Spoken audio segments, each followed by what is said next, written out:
We're delighted to be here this evening. And who needs a party downstairs? AI is so much more interesting, right?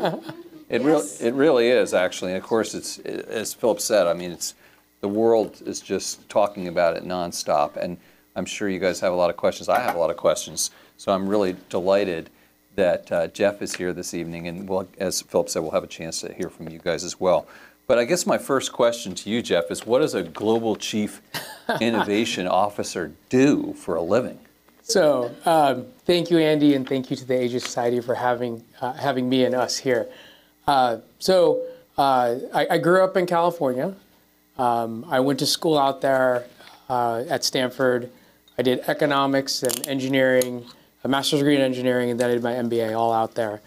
I've worked in venture capital, tech growth equity investing, worked in the internet for a bunch of years, and then joined EY. And so why did you join EY? What I recognize is that there's a lot of possibility and potential, particularly inside of large organizations. And so my job there is actually to help unlock all the assets and the knowledge and the people that we have by combining those assets, knowledge, and people with a lot of the emerging technologies and trends and new business models that are possible out there. So that, at the high level, is my job. But as part of that, I own the Global Innovation Network internally. We invest out of an internal fund against an internally funded set of startups, basically, around the world. And then I own the global labs in artificial intelligence, blockchain, Web3, quantum computing, and we have a center of excellence in robotics. So I get to play with all the fun toys.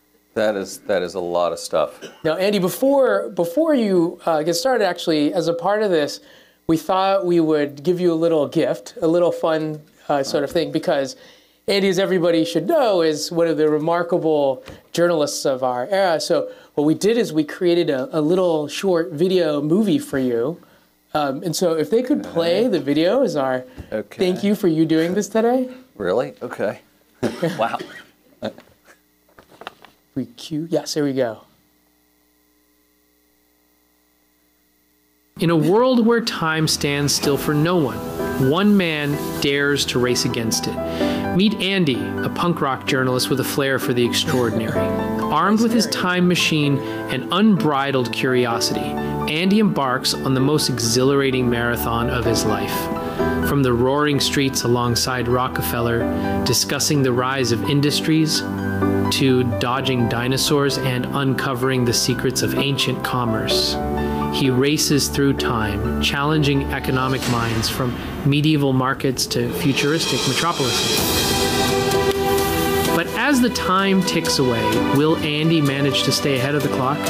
Join Andy on this whirlwind adventure where history, humor, and high stakes merge. Hear Andy navigate the fascinating journeys of history's business legends in his race against the clock. Coming soon to a theater near you, every second counts in the race for history's greatest interview. So that's Andy. I'll take it. I mean, you know. So you might wonder Avatar, okay? Why we did this video. Yeah, tell us about that. So what is that this all is about? completely generated with generative AI, all of it. So the concept of what the video is going to be, the script, the video generation, all of it. We had one LLM talking to the other one, telling it what video images to create and present. And so we did this entire thing, and that entire thing took nobody from Hollywood. It took Matt, who's I think hiding, he's way in the back hiding, about 2 hours to get all of that together, to get the systems to talk to each other and the whole bit. And so that sort of starts to sort of pierce that front edge of what is possible even today in the earliest days of this new form of AI. Yeah, I'm glad you put it that way, Jeff, because while it was super cool and super amazing, you know, you can see, I'd like to think that's probably early days, right? In other words, like it could be a lot different, more evolved, you know, even 6 months from now, right? So that's the remarkable thing about this. The pace of change, you know, the sort of the almost trite expression is that the pace of change continues to accelerate. What we see actually in generative AI is they're improving by about 10 times every 18 months. So for everybody who's used one of these generative AI systems, maybe a ChatGPT, each release that comes out is far more remarkable and powerful than before. So that speed, right? That speed of how fast you can go from one system to the next, is truly remarkable and something that we haven't really seen before at this pace. We'll see if they can keep it up or the industry can keep it up. But if they can, so for how many people have actually done something with ChatGPT, experienced it, used it, et cetera, et cetera. And so here's a thought experiment I like to have, which is, what's 10 times better than what you can do today? I mean, it's already pretty remarkable as it stands, creating videos, movies. I didn't say, by the way, any of those words. That voice was a voice system done by generative AI, so it's a speech that was given that I did not actually do that voiceover. It was just generated on the fly. And so what is 10 times better? You know, it's a pretty remarkable world we're looking at when we're saying 10 times better every 18 months. Yeah, I'll tell you a story that sort of bounces off that. I was doing an interview with the CEO of PIMCO, which is a big money management firm in California, and I decided to say, ask ChatGPT, what should I ask Manny Roman, who is the CEO? And it just went, pow, pow, pow, pow, pow, pow. It's 15 questions. And I looked at them, and they were pretty good.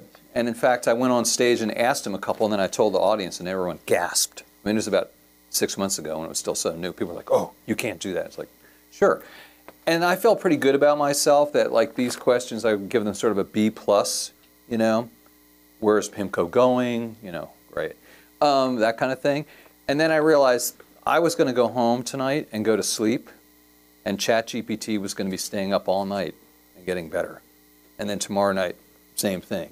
And so, you know, that's the level of change you're talking about, right? Just the acceleration and the improvements.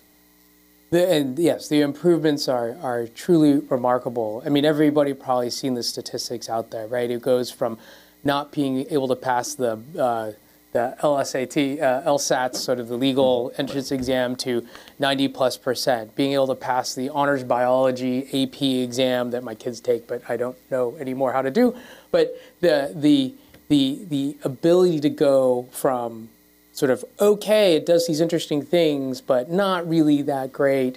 It doesn't really pass the things we want to pass, to passing many things. In the 6 months from the launch, so launch was November, 13 months ago, whatnot.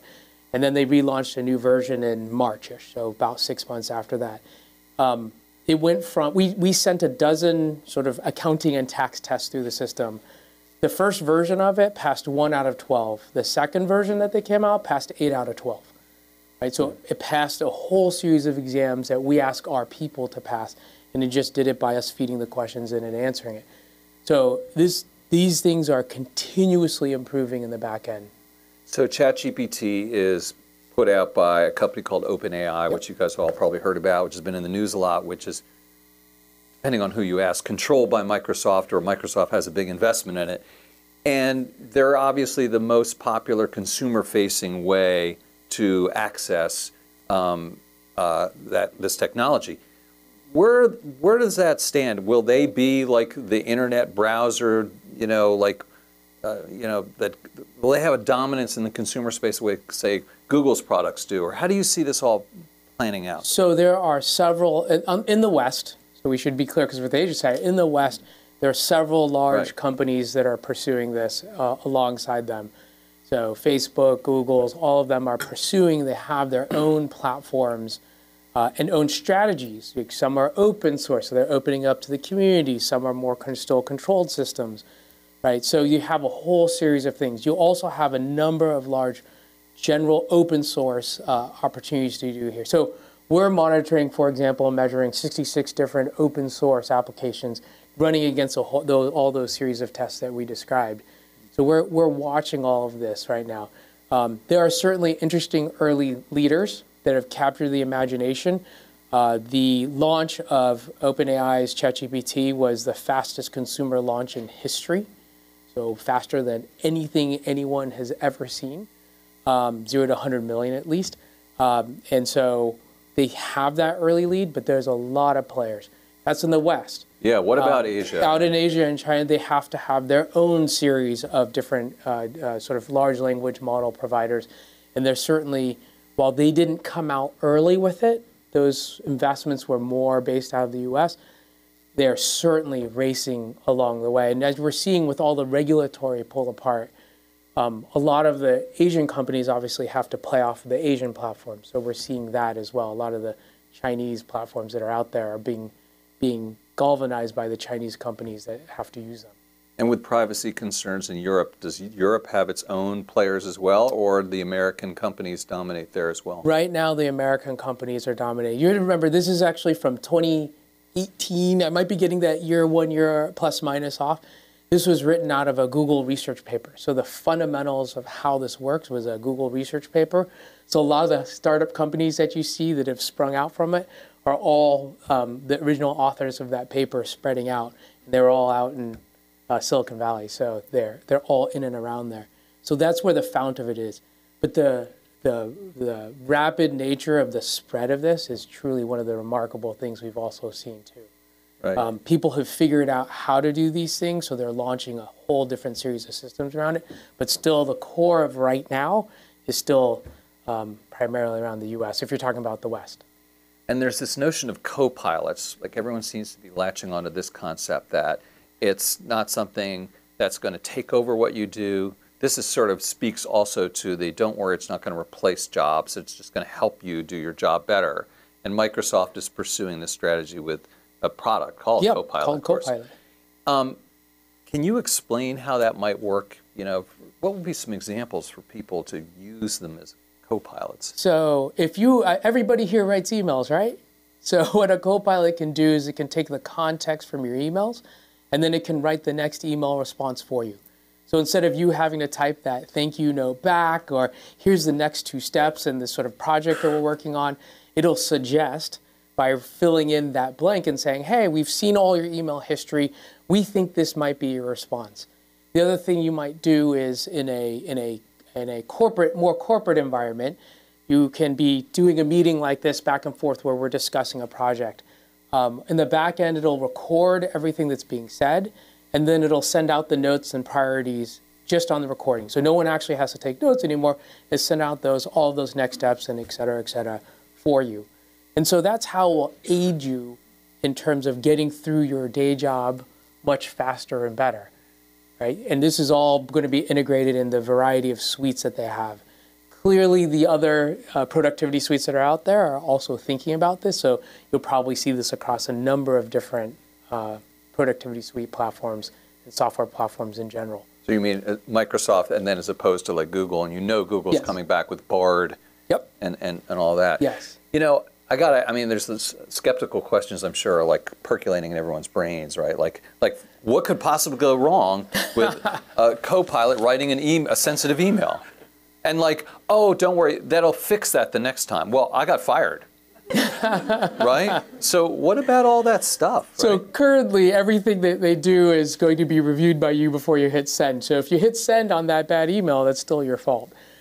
So that's the thing that's why it's a co-pilot. Right? It's meant to be aiding you in your work, but in the end, you have to recognize these systems aren't perfect. And one of the interesting interactions that we will all have with these new software systems is that we're used to computers being directive, distinctive, have a certainty to its answer. We think about computers mostly as calculators, right? I type in 4 plus 7, it needs to give me 11. It's got to give me 11 every time. These systems, the large language models, are probabilistic. So it'll give you different answers every time it gives you an answer for a lot of these things. That's why it'll create different images when you ask it to create different images. If we ran the same text to create this video, it'll create a probably similar but different video each time. And so all of these responses, again, being probabilistic, they aren't certain. So they're not going to give you that consistency so far. It's much more human-like, though, from that way. And so how personalized is it? So if I ask, just say ChatGPT, we'll use that as a proxy, where should I stay when I go visit Manila? And if Angela asks that question, would it give her a different answer than from what it gives me? So it does have, different systems have different state and memory. So some of them have memory from what you've asked it before. And from there, it'll be able to say, oh, you definitely need to stay on the beach at the resort, the 5-star resort, whereas Angela wants to stay in the city Well, she'll near the say a fine better restaurants. At a better one, all the fine restaurants. All right, we'll go there. And so it's some of the systems have that, some of the systems don't. But that's just an early software thing, right? That's just how they set the settings.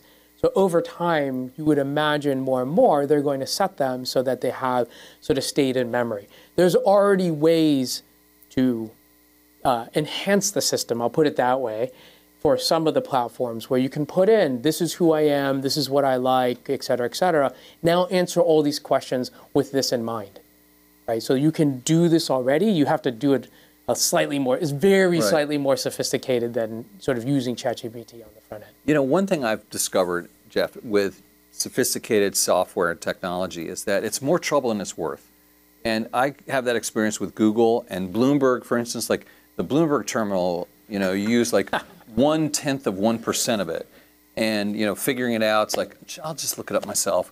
Or, you know, I don't know what all those engineers at Google are doing, but they're creating a lot of stuff I don't need, I feel like sometimes. So that sounds like a lot of work, some of the things you're talking about. I mean, is there really a payoff? It's like, I'll set this up and it's like, it really helped me. So here's the unique thing that's a little bit different about these systems, at least so far, how you set them up versus before.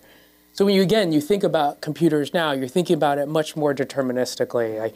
I like the color blue, click here. I live in this town, click there. I'm going to do this, click there. And so it's almost like this feature set where you have to click through this long survey and it's heavyweight and I got to spend all this time setting it up. Because these systems are language-based and they seem, I'm going to say understand is not truly understanding, it's just doing math on the back end, but it seems to understand you a bit better. Free-form text describing yourself does very, very well in the system. So it's no longer this, oh, I have to think about these questions. You just write whatever you want about who you are, and it'll understand that. Again, it's doing math on the back end. It's not really understanding it. And then it'll therefore make all these things that will appear that it understood who you are and what you like. You like staying on the beach, not in town. You like staying at luxury, not sort of travel budget, right? So these different things will happen much more organically and naturally. That's also what makes it a little more powerful than, conceptually more powerful than a lot of the systems that you see today. A lot of the systems when you're in the workplace are more, again, deterministic. I got to go A, then B, then C, and if I click the wrong button on B, C fails. Right? I just don't get there. I don't get there in the process. This is much more open-ended. Right? So I can describe, like I'm describing to somebody who works for, you know, a manager on my team, hey, I want to analyze whether or not I want to buy this stock. And that person sort of guesses and figures out what you mean and does a whole bunch of things around it. These systems can do things like that. They can start to understand, oh, you want to buy, I wish to work at eBay. So you want to buy eBay stock. Okay, here are the comparables for it. Here's a price earnings ratio for the last 5 years. It's growing, it's not growing. It can start to understand what you want out of it. Again, much more human-like than the deterministic systems we've been used to in the past, which makes it easier to use. It's funny you mentioned stocks because, of course, the SEC has looked askance at this. In other words, what stock should I buy? I mean, ChatGPT is blocked, I believe, from answering that question directly, although you can trick it into answering it. You can kind of do that, like, okay, I want a portfolio of growth stocks, and then it starts to go, okay. And you know, right? I've done that because, you know, that's a big, so is that scary that computers tell you how to invest or, you know, where you should put your money or your financial future? Well, this is really what's interesting. So ChatGPT, the end product is tuned already. So it's tuned to not say certain things, not do certain things, stay away from certain topics, tell you it can't answer, it doesn't want to answer something. That's all the customization after the platform fact. Yeah. You can actually roll back to the platform and get it to answer many things that you want it to answer. And I think that that's what you're going to start to see. Again, we're speaking specifically about OpenAI, but it's broadly across all of these platforms. I think as people start to understand what these different platforms can do, they're going to roll back and say, okay, I'll build a custom version of these a ChatGPT, but a custom version of it. And I'm going to build that up from I call it the raw iron. So go back to the platform state.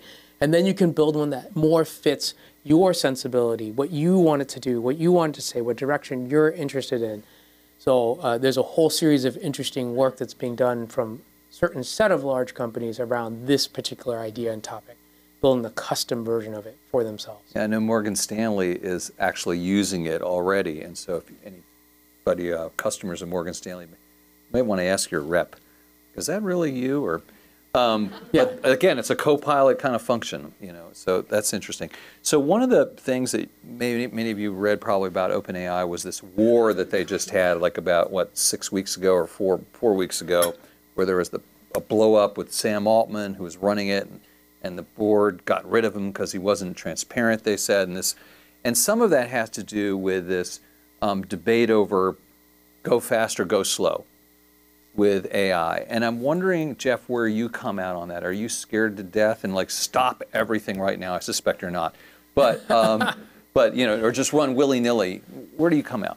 So, yeah, we'll set aside the soap opera part of it. Which was a soap opera. Yeah. It's unbelievable. It's fun to read, but I think the real fundamental question is fast or slow. The fact is there should be a lot of concern about what these systems can do. Not just these systems, but AI broadly. And what I'm hopeful for is folks like the Asia Society, government, anyone who works in government, et cetera, policymakers, will race to keep up with the ideas that are coming out, because these are significantly powerful platforms. However, I'm much more fall on the optimistic side. So we can use these platforms to not just do some of these sort of more negative outcomes. You can also use them to try to consider more positive things, right? How do we use this in research, cancer research? How do we help solve some pharmacological problems that we can help make the population healthier? How can we solve some ESG problems using these technologies, using the prediction capabilities, or frankly, the idea that it can cross over and say, well, I see some patterns over in physics that might work over in health science that nobody, because the way the PhD systems work, they don't cross over necessarily, but they're just looking for patterns, and they may see patterns where we don't see them. So I think I come at it from a lot more optimism. So I say, go fast. The other part of this, the reality is nobody slowed down. There was not just there were letters that were given before, so the open letters, we should slow down, we should take a 6-month hiatus. Literally nobody slowed down at all. So the fact of the matter is we have to deal with the reality is we're going fast. Yeah, that whole slow down, in Silicon Valley thing, I knew that was a joke, right? And it's like, I'll slow down if you slow down. Yeah. No way, right? Nobody slowed down. The amount of money flowing in here, and gosh, there's so many questions. So how should we regulate AI? So, this is one of the challenges right now is I actually think it needs to come from the government, right? The government needs to be thoughtful in its regulation here and really start putting out guideposts and guidelines. The challenge, obviously, is the world's moving so fast that for the expertise, the experts are the ones building this. So the government is then trying to learn it in hindsight. And I just said earlier, we're improving 10 times in 18 months. It's a real struggle to keep up. So what I do look to see is communities like ours, business community leaders, academic leaders getting together and helping to put some of the guide rails and guardrails up for ourselves, and just sort of being thoughtful about how we will use some of these technologies. So for example, for us, not a commercial for us, but for us, before all these these concepts, as they were being built, as they were early on, we put out our own guidelines and guardrails about how we'll use AI or not use AI. So an example would be, we won't use, very early on, this is actually a few years ago in the older AI stuff, we said we don't want to use an AI system where we cannot control for bias in the outcomes, right? So in particular, that was for people decisions. So lots and lots of HR, talent, ways you can use this, select teams, how do you assign teams, who do you promote, who you hire, who do you interview, and we looked at all of them, and we spent a lot of time thinking about how we could do it, how we could limit bias. When we couldn't figure it out, we said, you know what, we can't we need to pause. We need to pause because the risk for us and our 400,000 people is too high, that getting it wrong wasn't worth sort of the idea that we could even benefit. We would want to wait for that. I think that those types of philosophies, whatever is right for your organization, I think you have to put that in place. And you have to put it in place before you start figuring out what these things can do, because they're pretty remarkable. And just to be clear, to follow up on that, so you kind of run innovation internally at EY, and then you're also customer-facing, advising half and customers, half, right? yeah. Okay. And it's interesting you talk about bias, because I was talking to a woman who's leading an AI endeavor in Silicon Valley, and she pointed out that the new board of OpenAI is all male, including Larry Summers, she pointed out, and is keen on maybe seeing that could change at some point. I think broadly speaking, we need more diversity across leadership teams, boards, and even in fact, sort of who's actually writing these systems. I'm on the advisory board of a nonprofit called AI for All. It's trying to bring, it's reaching all the way down through high school, right? It's saying we have to. That's the organization, Emily Reed. Yeah, Emily Reed. Right, yes, of course. Right. Yeah. Emily Reed's the executive director. This is started by a very famous professor, Fei Li. Yeah, Fei Li at Stanford. Yeah, right. she's sort of I would call her the it professor of today around these topics.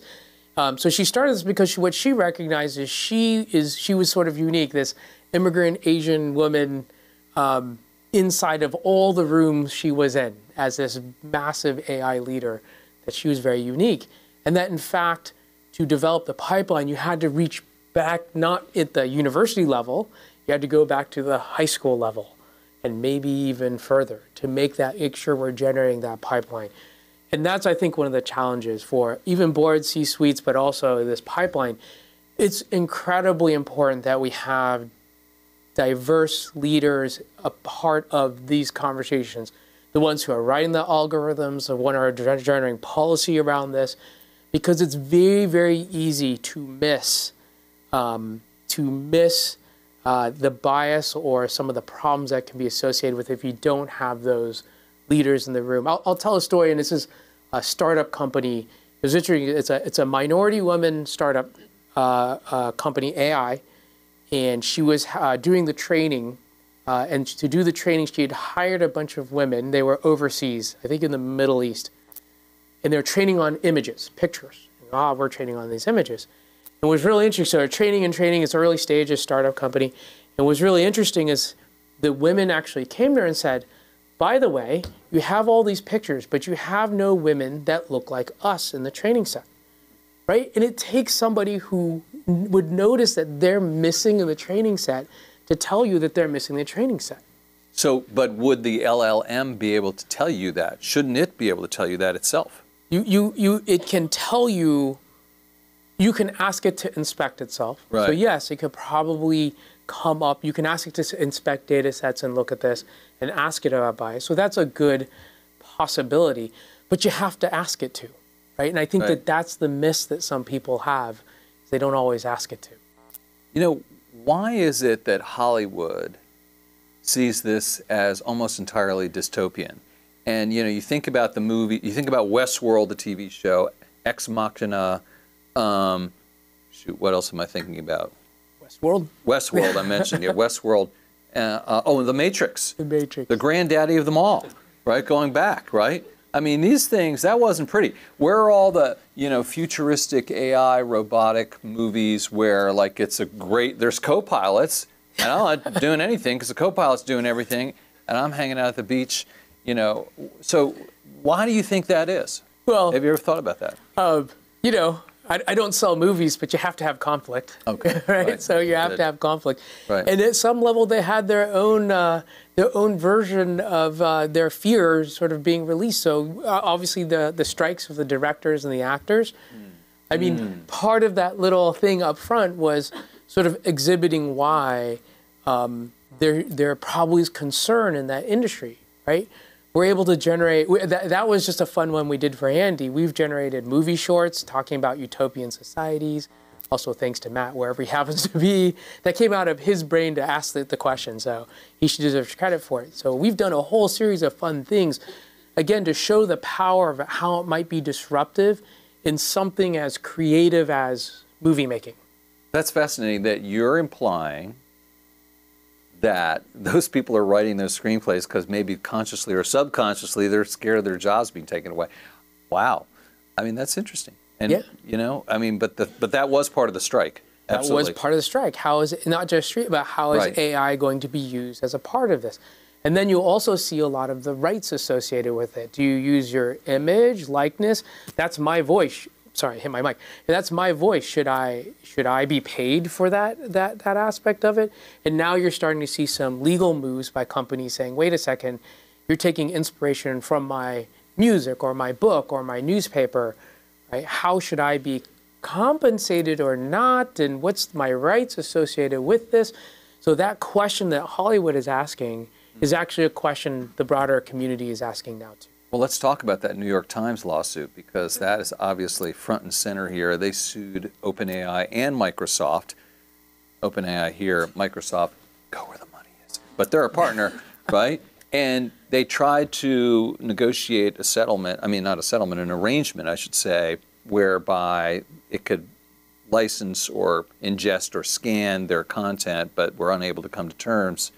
And now there's litigation. I don't know if you've seen that suit and stuff, but I've seen it. I'll never comment on lawsuits specifically, but the general concept, right? So this trains on data, broadly speaking. It might train on your data, something somebody in this room produced, maybe your PhD thesis. It's training on that, right? And so should you be compensated for the fact that it's trained? How do you track and measure the outcome of what it took inspiration from, and so that it created a song or a movie or a play or its own research analysis on something? How do you think about your participation in that set and how you should get paid and compensated for it? And that's really what I think a lot of the Hollywood concepts were out there, particularly the actor side was on that. And now we're seeing the media companies get involved saying, wait, that's a really interesting question. Yeah, from the media company perspective, where I said I work for Dow Jones, obviously, and I talked to Barry Diller about this, and he said, you know, what happened, we remember when Google came back east the first time around 30 years ago and said, hey, you need to put your content up for free on the internet because that's the only way people read it. And we're all like, okay, yeah, and did that. And then Google destroyed the business, took all the money. And so this is same, you know, like 2.0 over here, you know, coming in from California, and they're like, they won't get fooled again. So that's sort of what's good. That's the mindset of the New York media companies, quite frankly. And you can understand that. And I read the New York Times lawsuit and thought this thing's a slam dunk because they were asking ChatGPT, like, so what about this thing? And it was a very particular exclusive article that only the New York Times had. And it doesn't like spit, again, you gotta tease it into it, you know. It doesn't like spit out the article at you, but it's like, well, what about this? And what about this? And what about this? And it can get you there. It can get you the whole article. And I said, oh, New York Times is going to win this lawsuit, right? And then I talked to lawyers on the other side, and you know, it's like, well, Andy, you read a New York Times article, and that informed you when you were writing an article. Now, you didn't plagiarize it, you didn't quote from it, but it informed your thinking. And so this is a machine doing that. How is that different? And I'm like, well, it is different, but I'm not exactly sure how it's different, and that's up to a judge's or we'll see what happens with that case, right? Yeah, and that's the thing is there's all these really interesting, so beyond just the tech and the fun we have with it and the way we can make it productive for ourselves, there's all these really interesting policy, philosophical, legal, moral questions that we have to ask ourselves along the way. But like going back to what we said before, the train has left, like this thing is going. And so we're gonna have to let the other systems catch up to it. So again, depending on what part you're a part of, you're going to want to race to catch up to where the tech is headed because it is really, really flying down the track. And there's all sorts of applications, right, where it can, you know, I mean, how are you using it internally, right? So we're using it in a series of ways internally. So it's always fun, right? So I'm sure that everybody in here who's done ChatGPT have done a number of different things, write a poem, write a song. The two fun ones I've heard is write my wife's birthday card. That was good. And they did it. And then the second one, I heard this morning. Hopefully he doesn't watch this, but I won't say who it is.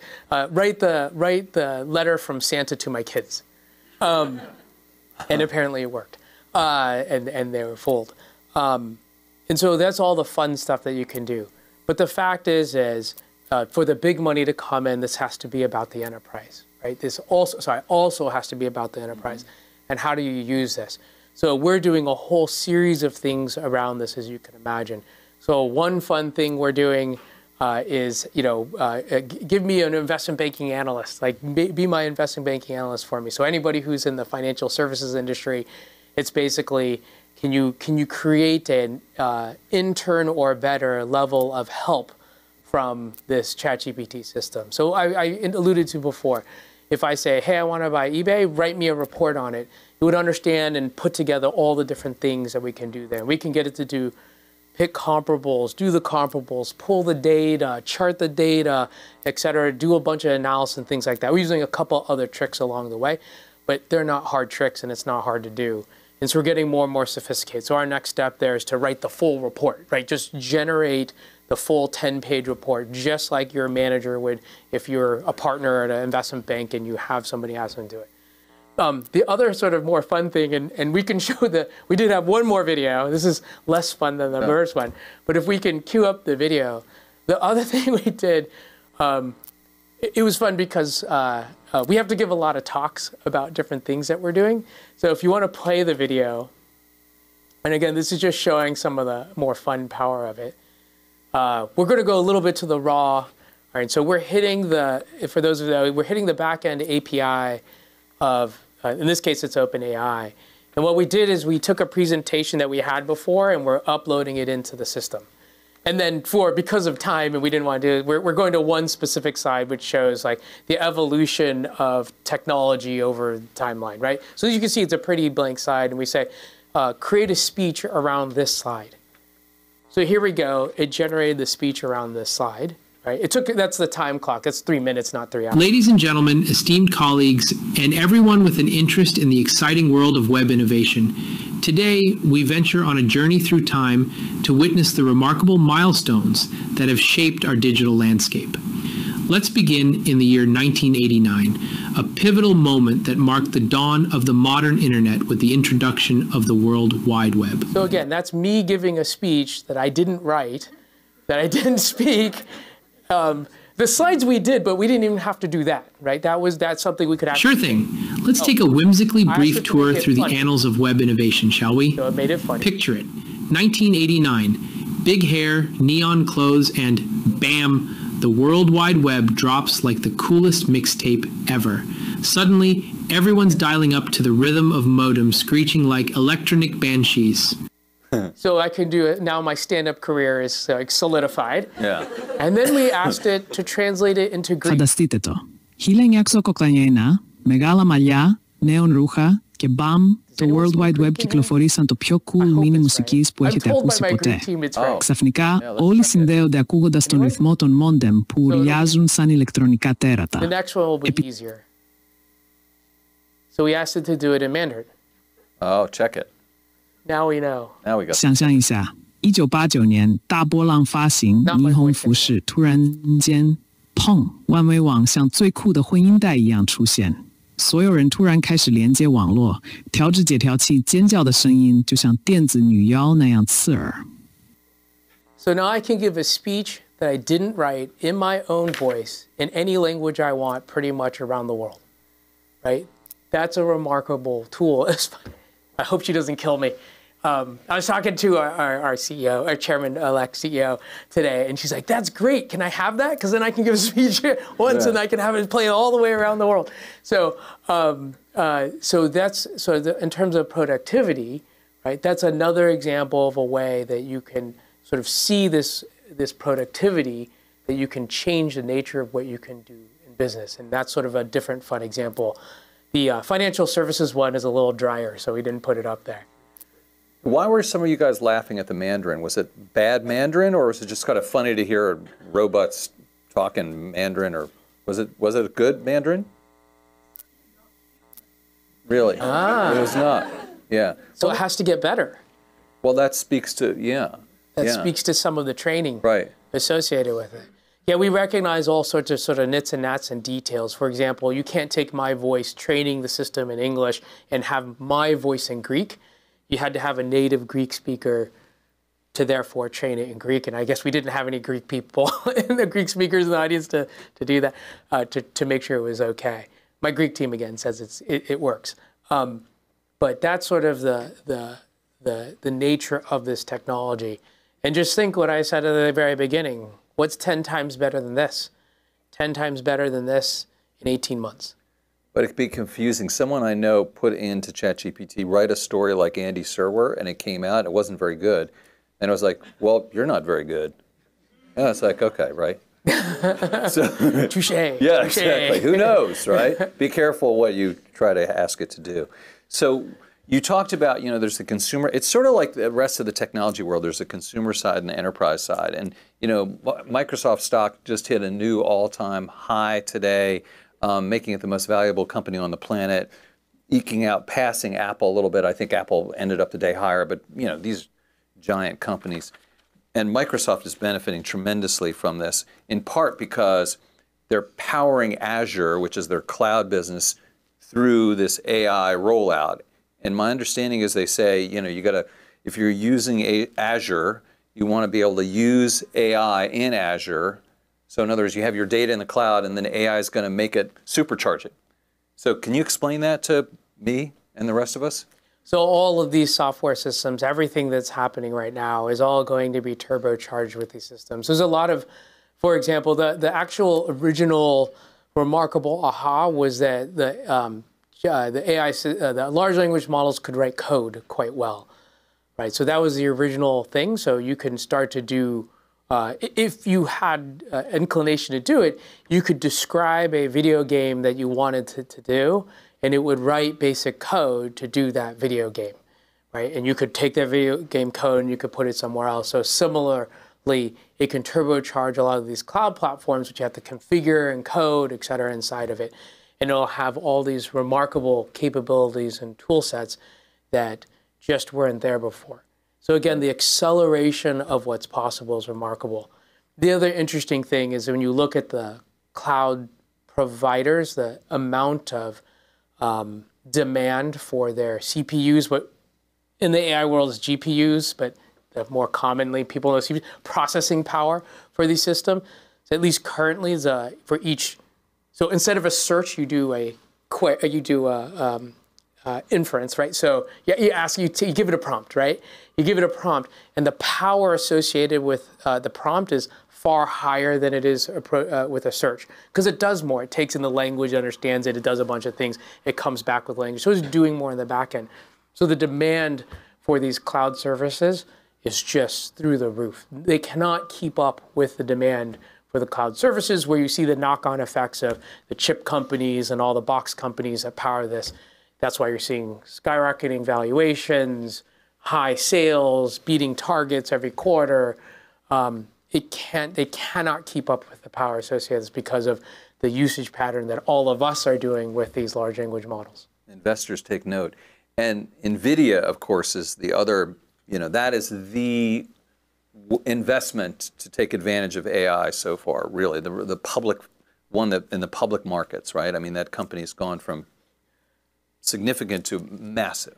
So yeah, I won't comment on any specific company. I have to be very careful. We're the auditors for a bunch of companies in the world. But yes, a series of companies like that, right, are remarkable in terms of how they're placed within this ecosystem, and therefore the demand for their services and systems and chips and all the different componentries in these boxes. They cannot keep up with demand. They cannot produce enough to keep up with demand. And so that's what they're trying to do as they try to drive down the cost of all the training systems in the back end too.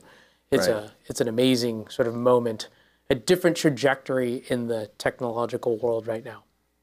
My understanding is part of that pitch that Microsoft is doing with Azure to their customers and saying you need to get on, either become an Azure customer or step up to this AI level, is that we're constrained by the number of NVIDIA chips we can get. So if you don't sign on now, you probably can't get on until 2026.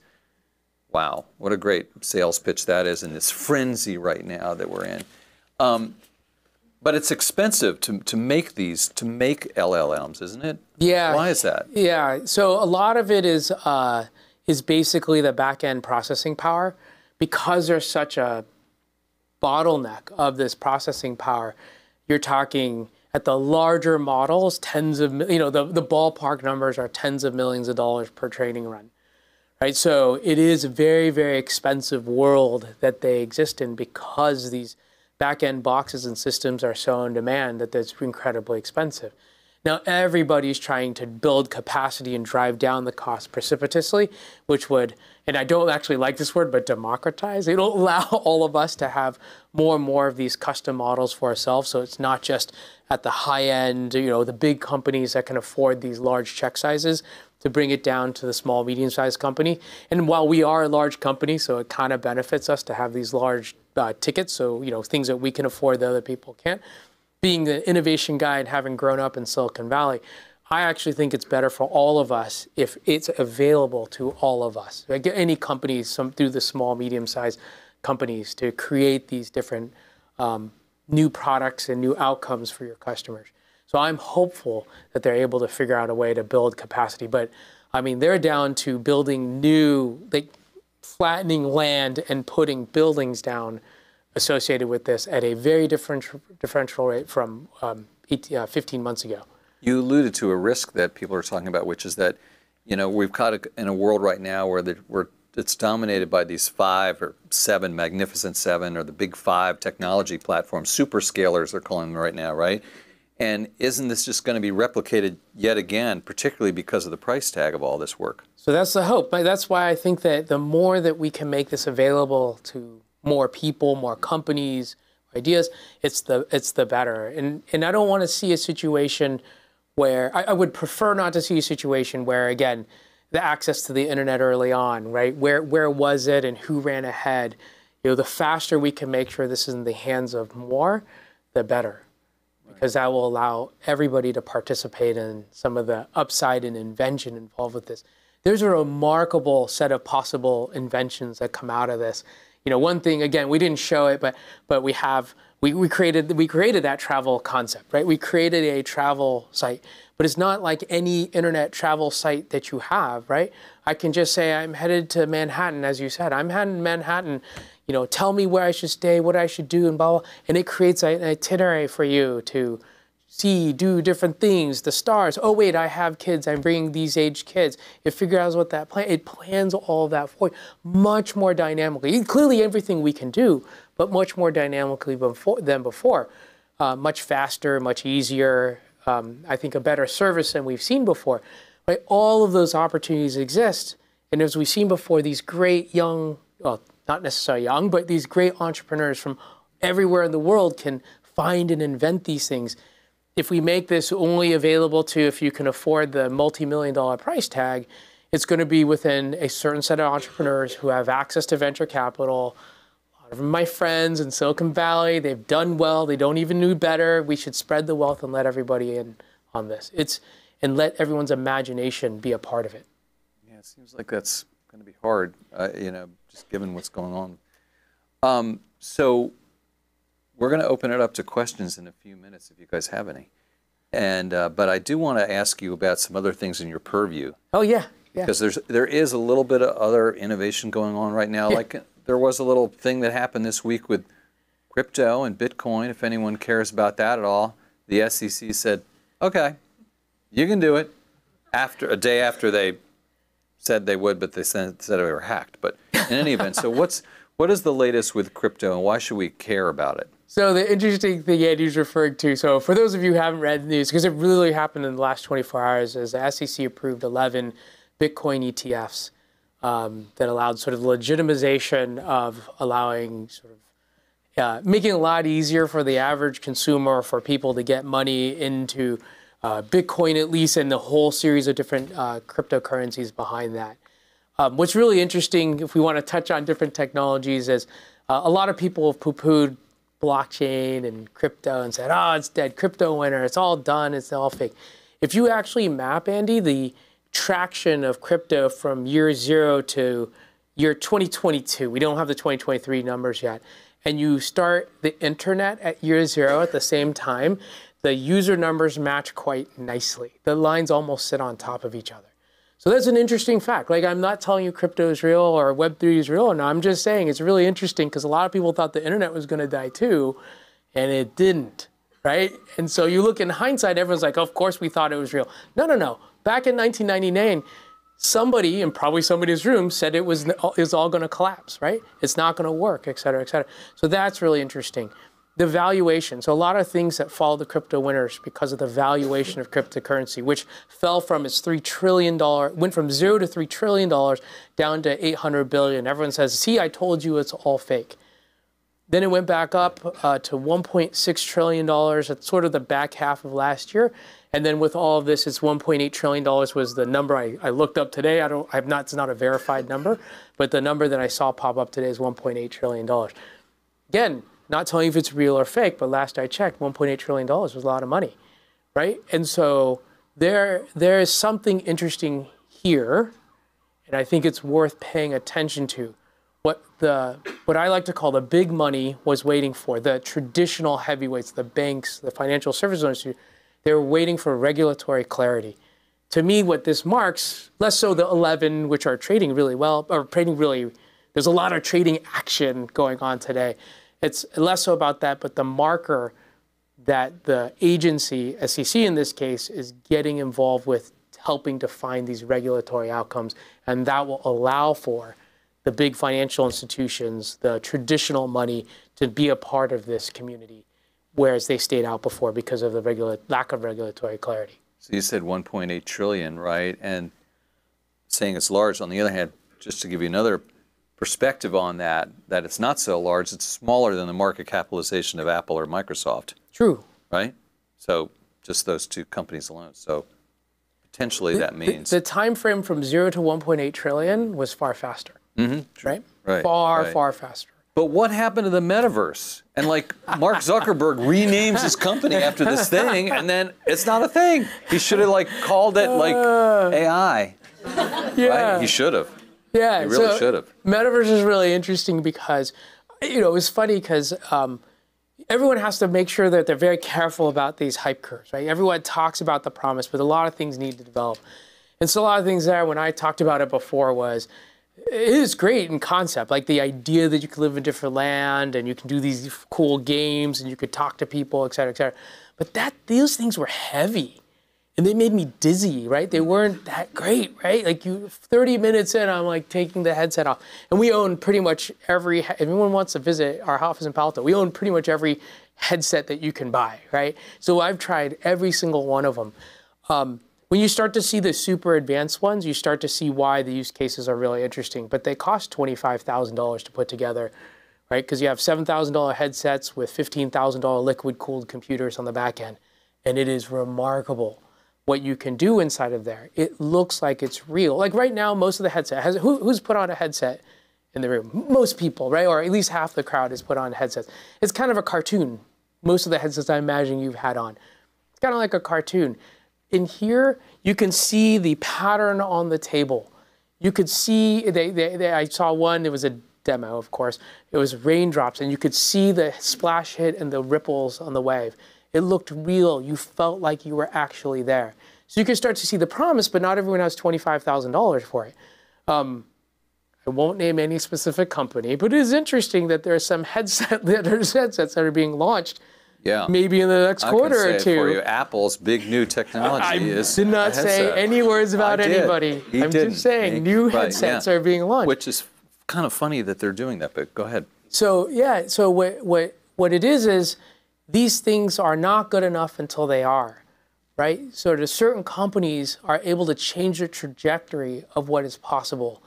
And so we'll see with the oncoming headsets if that is a down in the hype curve or if it's just a moment where it's going to start to come back because we see these amazing new headsets, plural, that will come out and how good they are, that live up to the promise that we've all been promised about them.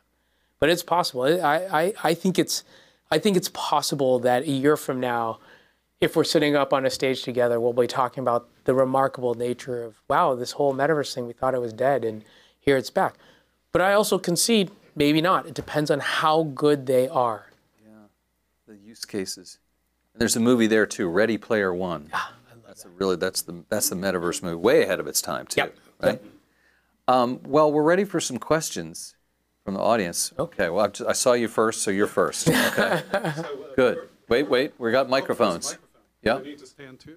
Well, you can do whatever you want. So earlier, when you were talking about the co-pilot concept, you were referring to like the investment banker example, where think of replacing a junior analyst with like co-pilot. But then I was thinking, if you do that, what's the way we're going to train and develop the future pilot if there is no opportunity for like the junior member to go through that journey? That's a good question. So it's a great question. So first of all, we do think of it currently as an aid. So it won't necessarily replace them. It'll just make them faster, better, stronger, right? Sort of like a superhero's belt or something. So that's the first thing. The second thing is, it's not that it fully, I don't perceive this as fully replacing the person. So there's no more junior bankers, or in our world, junior tax people, junior accountants, et cetera, et cetera. You still have it. They're just able to move through that phase much, much faster than before. Because right now, a lot of the times it's like, oh, I've got to train you you've got to see a certain number, you've got to do a certain number. Well, now that you can do way more in a shortened time frame, I can have you see many more situations faster, right? So I can have you go, in our world, tax. I can have you go through many more tax situations, because all the stuff that was more rote or more common or more boring, I'll do that. It'll do that for you. Where you're confused or you think, wow, I didn't know that would be the answer, it'll explain that anomaly to you. Right? Oh, I didn't realize that this should be the calculation, or why would that be the answer? It'll actually sit there, and you can actually get the system to explain to you its logic and what it's thinking. And the way that you train these systems is you train them with your experts, right? So if you're creating a custom GPT, you're using, one thing you need is expertise in a specific idea or field. And so what you're really trying to do is get the system to respond like your best expert would, to give those same answers. So now, instead of one expert that lives in Switzerland that's a specific tax code genius about some specific thing existing only in Switzerland with only 24 hours in the day, I'm going to try to take that intelligence and let my junior staff person access that immediately. One last comment. Yeah, please. One last comment, because you now use the term expert. Yeah. So I think it was in the 90s where we had this concept of expert systems. Yeah. So I think one of the earliest examples of a co-pilot platform was the Authorizer's Assistant at American Express. So they had coded an expert system that would kind of do the pre-check to authorize a transaction, but a human still had to do the final approval, but it was a good training mechanism. Yeah. Like people would learn how to authorize a transaction. And that's exactly what we've done in our world. I still think job losses are, I think that's maybe the jobs will be different, but the jobs will be different. So that's actually an interesting comment, that the jobs will be different. And what's different, so jobs have changed throughout human history. What I think we as a society need to be careful is how fast the jobs will change this time, right? So it's not that, I actually fundamentally believe the number of jobs or the hours will be bigger, there'll be more, it could be cooler things that you can do, so it'll be more expansive. We've seen this historically in technology, everything gets more expansive, but the change over time will be much faster. And the hotbed, the epicenter of technology in the planet, Silicon Valley, it's not like there's less employment there. There's it's like places going nuts. More questions. I should answer shorter, huh? Yeah. Yes. What about the person in orange there? Hi, Jeff. Saiful from World Economic Forum. My question is on trust. I think, as you mentioned, the technology permeates all aspects of our lives, and so it impacts your, your perception of how the global system works, and how the contract, the social contract that you have between coworkers, between you and the government, between you and corporation. So how do you see, or I'm curious your thought around how do you see AI impact trust between society and businesses and government. And as you can see now, the world is the trust is in such dire deficit, and it impacts geopolitics, trade, and economics and stuff like that. So yeah, I think that that's one of the important questions that we as a community need to help answer, because I do think this is going to require human intervention, human policymakers, et cetera, to come together and figure out how are we going to make sure that we can do these, build these systems in a way that they're trusted, that they're not doing nefarious, or at least they reveal to us that this was an AI system's recommendation, et cetera, on the back end, so that we're not sort of clouded in thinking, oh, there's a person on the other side of this when it's not really that. That's a tough one, right? Because that's us coming together as a community to do it. Because I think it's moving too quickly to leave to just government or just business to do. So I think that's an important question. I don't have a great answer of how we're going to do it, but I think it's one of the important questions. But that's why we need rooms like this, right? We need rooms like this so we get into the discussion, we start thinking about it, we start thinking about policies at our own workplaces, within our own communities, with our own schools. How are we going to allow these things? And those things, I think, start to build that fabric of saying, hey, this is actually how we think this should be done. So I would encourage everyone to do that. World Economic Forum, aka Davos, next week. The whole darn thing is about AI, right? More questions? Did you have one here? Yeah, back to the earlier questions about job loss and skill mismatch. I have 2 kids, and they go to one of the best schools in New York City, and all the cool teachers are liberal arts teachers in English, in history, in classics. So, and because the industry has such a huge demand for science talent, there are very few left to be willing to go to teach our generation, the next generation. So I'm just wondering, like, how can we train the talents domestically instead of having to import lots of these skilled workers from either India or China? Yeah, so you're right. Actually somebody you're interviewing next week. There's actually, sorry, we were talking about this earlier. There's actually a lot of investments that are being made into our big research universities around this to build big research entities that help sort of so first of all, train the next generation of AI leaders, so to speak specifically about the space, but secondly, to also cross-train a bunch of different folks inside of different fields. So when you say your kids may be interested in liberal arts versus the sciences, we believe there's a place for liberal arts to play inside of the development of AI, right? There's language, there's a considerable amount of language going on in these models. Like, how do we think about language? How do we think about the creation of language? Things like that. So these centers and institutes in the U.S., I think, are a good thing to support. There's one at Stanford, my alma mater, so I had to mention it. There's a big one at Stanford, Human-Centered AI Institute. This is actually run by Feifei, Feifei Li out there, which is a multi-departmental effort. There's ones at MIT, Oxford one is around AI and ethics. Right? So there is a big investment around these universities. But I do think this imagination needs to be spread into all of our kids. Right, about how this is a technology that I think, and I'm going to just give my opinion, is going to define their decades of sort of being the leaders of the world. So having a base understanding of how this works and a base understanding of how to use this technology and some of these challenges of technologies, I'm hoping some of these, not just technical questions, but ethical questions sort of come down into the high school and even junior high realm. It's doing better and better, but we're not where we need to be. I think another thing actually that's interesting is everyone thought, oh, okay, in order to be in technology, I have to be a developer, a coder, et cetera, et cetera. And that's a tough place to be right now because the machine does a pretty darn good job of it. So it wasn't just that you could offshore it, which was the first argument I had with my kids about maybe you don't want to go into CS because they're offshore, that somebody who will do it better, faster, cheaper, who's maybe more focused on it and more intent about it. But now the machines are pretty good.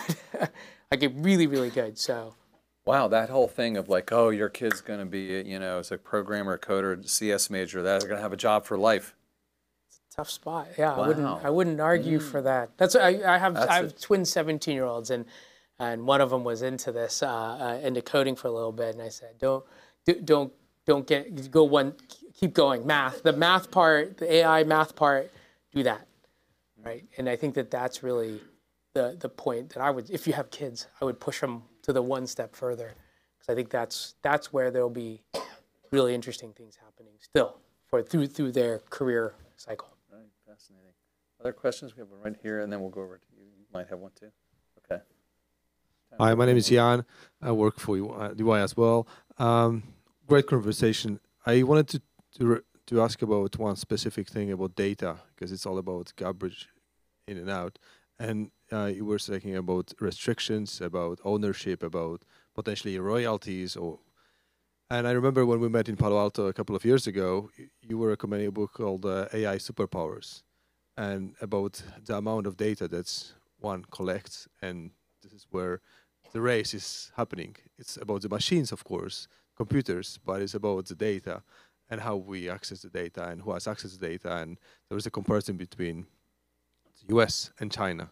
And this was 2 years ago. How do you see this today? Is this still a race going on? Yeah. And if yes, who is leading, and how we can actually impact that race with regulations, etc.? There's definitely still a race going on. It's a definitely heavy investment by both the West and the East. I'll just sort of broaden out and say West and the East. And this is, again, for the policymakers in the room, I would talk about being very careful about the policy decisions that you make. And the example I think we probably talked about that I like to use is if you go back to the EU and GDPR, which I like the privacy that it implies. I actually for me personally, I like it, but it makes it very, very expensive to train AI systems because you can't move the data outside of certain red box countries, et cetera, et cetera. So you have to use onshore talent. You have to make sure you've trained inside of a country so you have the talent there. And that just makes it incredibly expensive to invent new things. So if you're in a regime that's more restrictive, right, I think there's an unintended consequence around innovation. Is likewise the reverse. If you're in a government that is less restrictive or more enhancing about, hey, there's data, we're going to make it available, et cetera, you can start to see the competitive advantage of nations really come to fore. Right? That by that policy decision, they're allowing their AI models to be built more and more and to be more and more advanced.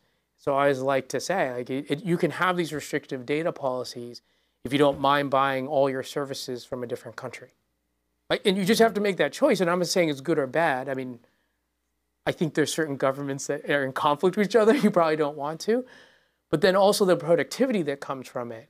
You may say, I don't want to use their AI model. I'm going to invest in mine. But if they're far ahead, then you can see the impact over time in GDP. So they'll end up driving their citizens to a more advanced lifestyle, more advanced services that surround them, et cetera, et cetera. So I'm a big fan of letting the academics and the researchers talk to each other, letting them share, and they advance a bunch of things. Because I think that that's how we'll be more productive. And I'll go back to my optimism. Like, I want to see all the healthcare research to be shared around the world in all the different languages so that we can figure out what's going on and be helpful to all of society, not just hive off into these data walled gardens, which we're at risk of happening. You know what? Maybe we should end on the optimistic note. Okay? I think that that was really incredible. And I learned so much myself, Jeff, and I hope you guys learned a little bit as well. So I really want to thank you so much, and please. Thank you. Jeff. Thank you, everyone. Really great. And I'd love to do this conversation with you again in a year. Wouldn't it be amazing? Like, remember that technology then and how it is now. Anyway, thank you all very much, and we'll see you soon. See you soon.